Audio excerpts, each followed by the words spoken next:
My name's Cheeky Sport Dave and welcome back to Ask Fans Weekly. That's right, we've got a packed show for you guys today, full of interviews, competitions, giveaways and all that glorious stuff. But let's start the show the only way we know how. An interview with the one and only former Chelsea and Man City player, Wayne Bridge. Hey, come on United. So huge thanks to Mr. Wayne Bridge for joining us today. How you doing? Good, thank you. Good. Obviously we're gonna kickstart it where most people wanna hear from you about, Chelsea, Man City.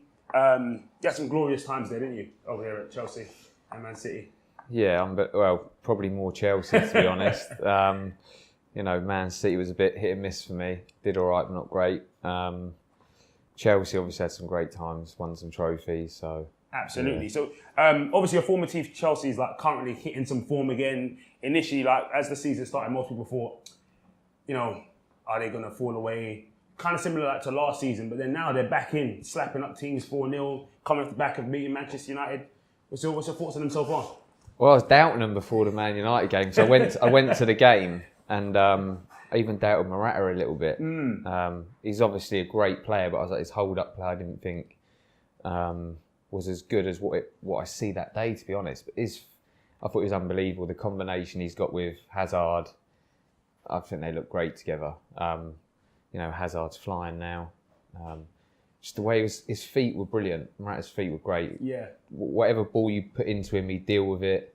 I thought they just absolutely battered Man United, I think. Mourinho's interview afterwards, he thought they'd done all right. But for me, I didn't think Man United did much. You're serious? No, I thought Chelsea were on fire. Christensen playing at the back, I thought he was tremendous. He was. Kante back in the team. It's a bit like Kante and Pogba. Man United missed Pogba so much. I think Chelsea missed him so much as well. Absolutely. So they look like a different team. Absolutely. And then I know you touched a little bit on Mourinho and Conte. What was it like? What was it like playing for Mourinho? Like, what is he like? The man, the myth, the legend. I had some good spells with some bad spells. I didn't play that well. I don't think he was really having me that much. And then I got back into the team and I was playing well, then I broke my leg. But as a manager, I think his training's unbelievable. Yeah. His attention to detail. Training was always fun, it was intense, there was always games. But team shape, whenever it come to team shape, he knew what he wanted from the team. Pressing, we were always pressing as a team. Attacking, you always knew what options you had and how he wanted the team to rotate in positions. And I was just in a team that when you were playing, you never ever thought you were going to lose a game. The winning mentality of every player in that team was second to none. Exceptional. Yeah. Absolutely. And I think people see him quite as a, I was going to use the word philosopher, more of like a psychologist in that sense. So he gets into the mind of players or gets them believing differently. Good? Yeah, definitely. Obviously, when I was there, it was all good spells. Mm-hmm. And obviously, he's gone through some tough spells. But when I was there, his one-to-one management, he'd try and get something out of a player, but he'd do it differently with each player. There'd be a lot of tough love as well. I was dragged off at half-time, I think it was against West Brom, and he never said a word to me for months. But it made me just want to go into training and do well and get back into the team. He could drag a player off after 20 minutes because they ain't playing well and not speak to you.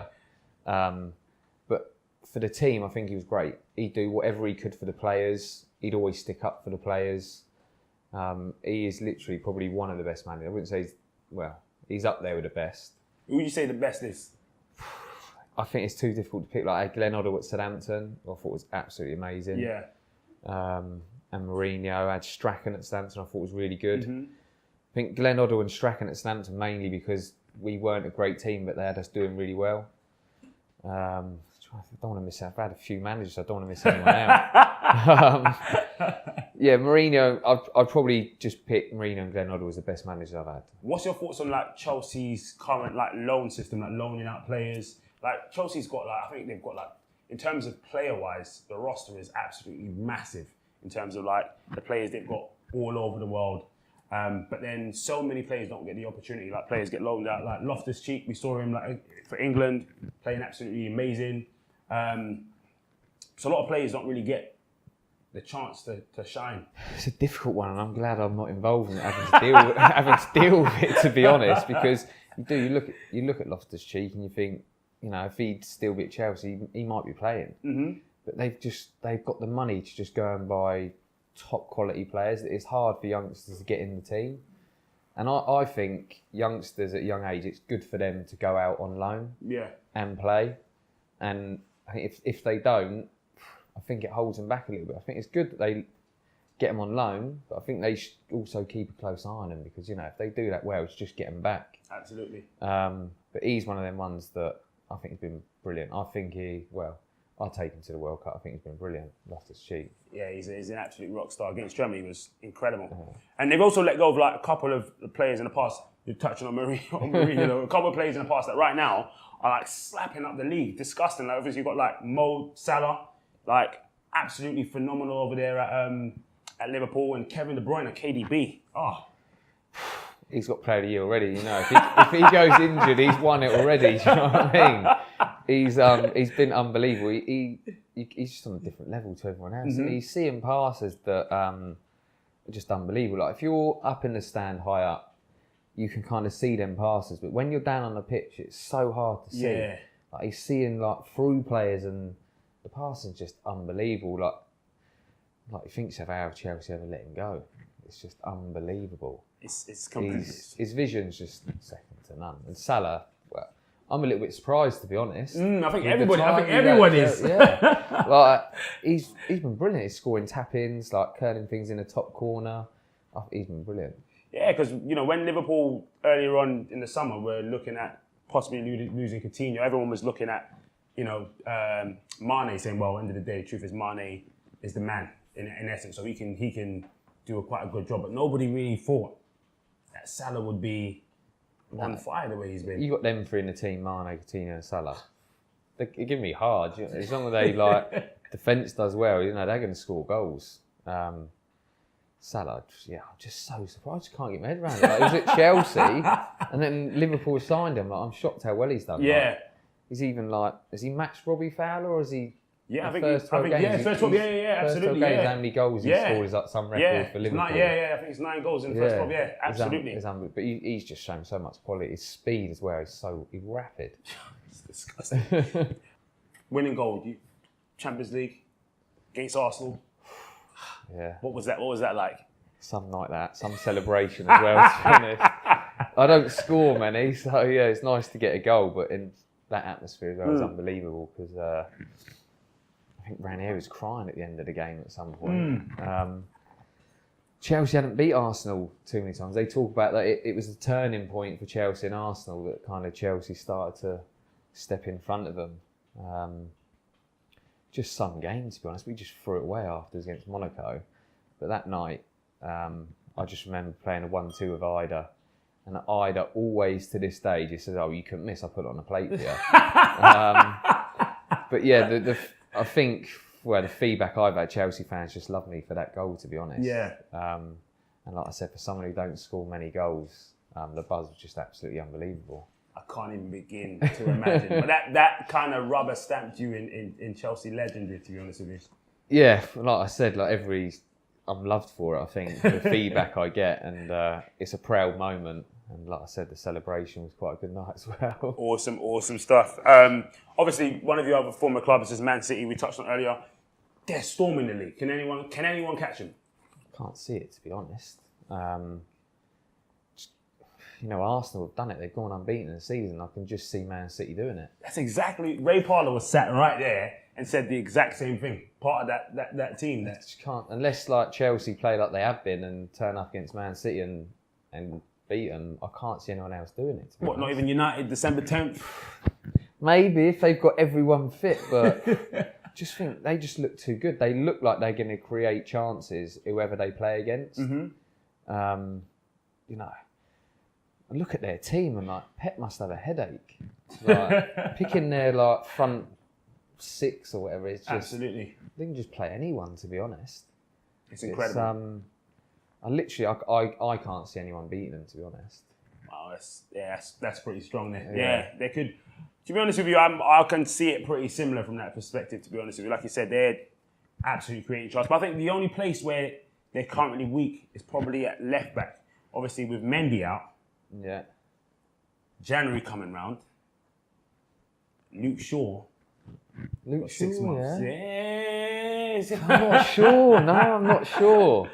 He hasn't played much. I think that's it's a big one to go and sign him because he hasn't played much. But I've been impressed with Delph. It's true, you know. He's done well. He has done well. But like I said, Mendy's out for a while, so they will look to sign someone. But for me, just Delph, he looks good, mate. He's done well. He's impressed me the way he's played there. But like, I think they will sign someone, but who? Definitely not Luke Shaw, you're saying. No, I'm not. I don't think they will. No, it's that now. It ain't happening. He's a good player.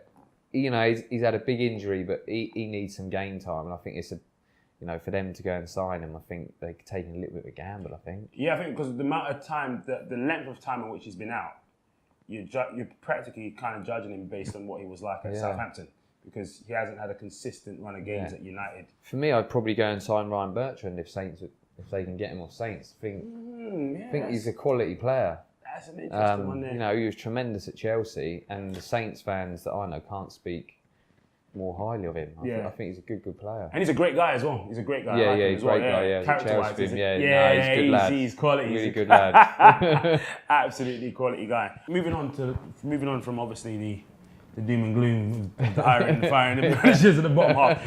We're looking at the creme de la creme, the top of the Premier League.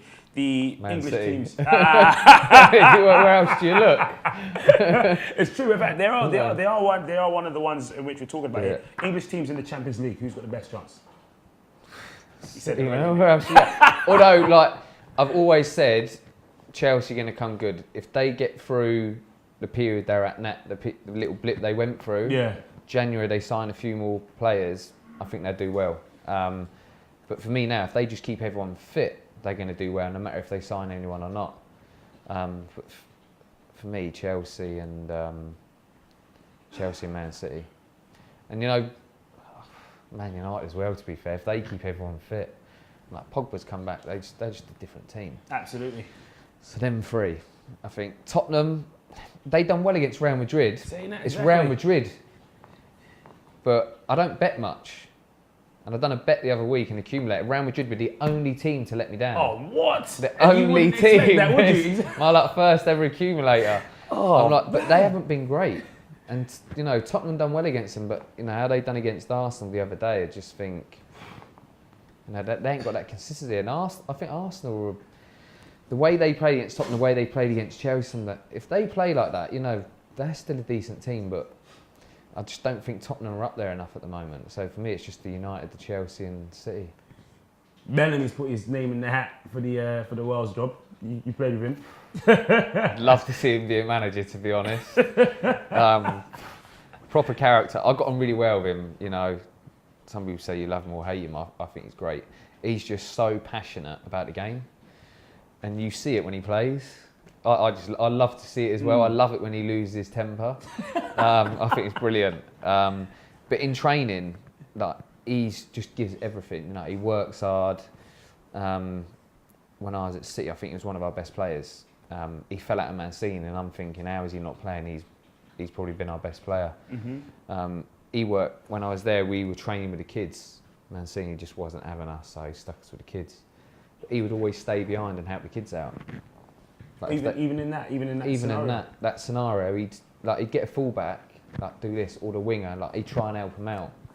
And I think he'd be really good, and I think he'd get on with all the lads as well.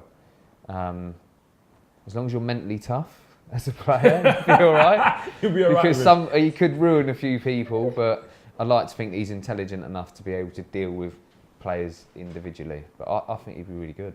Awesome. I'd love to see it happen, to be honest.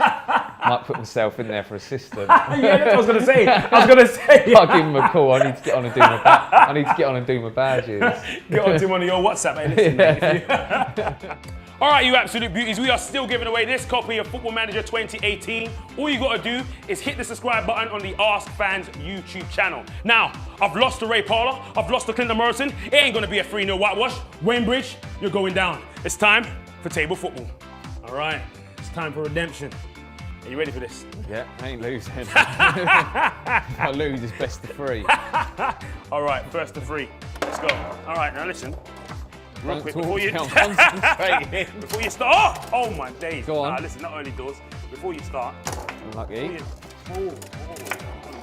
Oh my days. Little step over. Oh, what a step oh over. my days. Get on camera. All right, cool. Listen, all right. Now I know how this. He's moving the numbers as well. Oh, do you, all right. No, come on. I don't want you saying it never went in. Do you know what I mean? Competitive. All right, let's do it. Oh my days. Hold on. Yes. Yes. What's the goalkeeper doing? Oh my days. Listen, he's got techers, you know. Oh! It's an own goal. My It's an days. own goal as well. That's it. I'm in. I was going to say it's the left back. All right, 1-1. Back.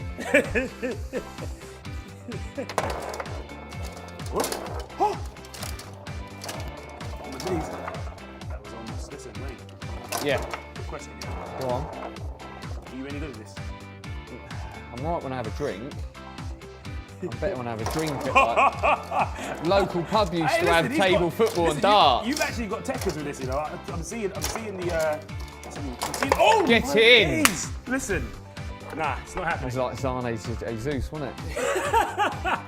Listen, this is going to be a 1999 final comeback. Comeback. Man United comeback kings versus Chelsea. Oh, away at the bridge.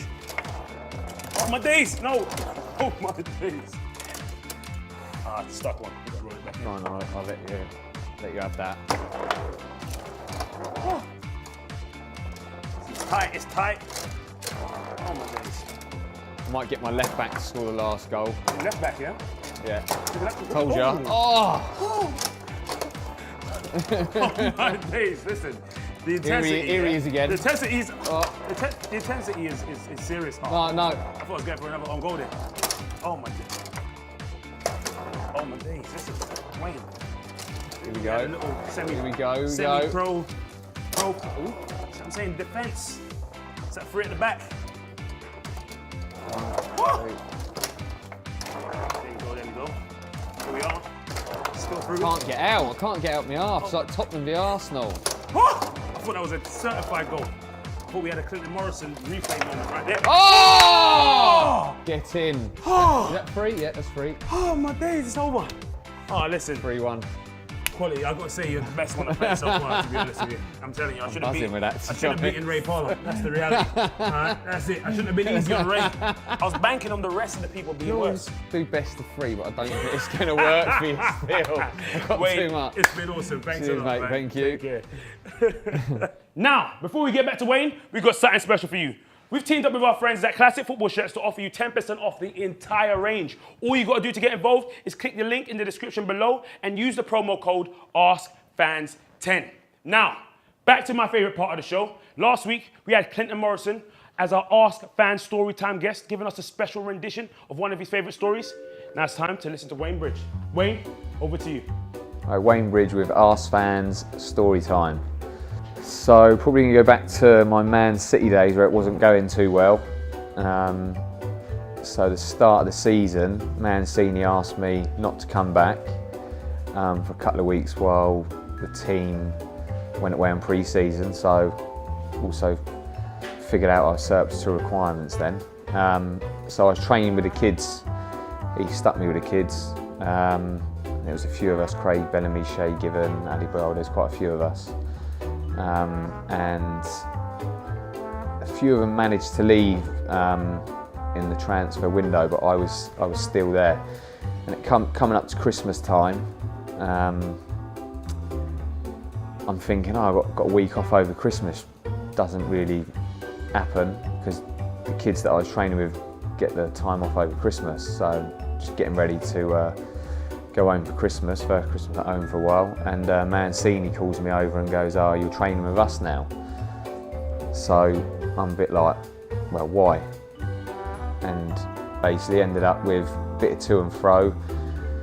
Mine was the only reason he was getting me to come back and train with him is because he didn't want me to have the time off, and his was that I didn't want to play football and I was all about the money. There was a lot more going into that conversation, which I won't repeat because there's a lot of bleeping out that you'd have to do, and it was basically in front of all the players. It kicked off massively, and it ended up with him basically telling me to F off. So I went home for Christmas, and I get a phone call, I think it was Boxing Day, from David Platt, going, "Oh, you're supposed to be in training." I'm like, "Nah, mate, he told me to F off back for Christmas, so I'm back for Christmas, mate, I ain't coming back." And he was like, "Well, you have to come back or we're going to fine you." I'm like, "But mate, we had an argument." It was proper argument, a lot of swearing going on, very, very heated. It was mainly to do with I didn't want to play football and he reckons I was just interested in money. So I ended up coming back. They tried to fine me. Well, it was never going to happen because the manager told me to go, so it did. But it brings me to basically what really annoyed me more than anything. That was him telling me I didn't want to play football and it was all about the money. To be honest, I worked hard, I was training with the kids, I was never late, always on time, and I worked hard every time I was training, and I wanted to play football. And I think it goes to show that I left to go to Brighton at the end of that season for less money, and I played nearly every game for Brighton through injury. I was playing with an injection most of the games and painkillers, so Mancini have some of that. Well, that's all we've got time for today, folks, so make sure you like, share, comment, and hit that subscribe button. We're still giving away a copy of Football Manager 2018. All you got to do is subscribe. And don't forget that 10% off classic football shirts using the promo code AskFans10. Now, my name's Cheeky Sport Dave. You've been watching AskFans TV, and I'm out. Come on!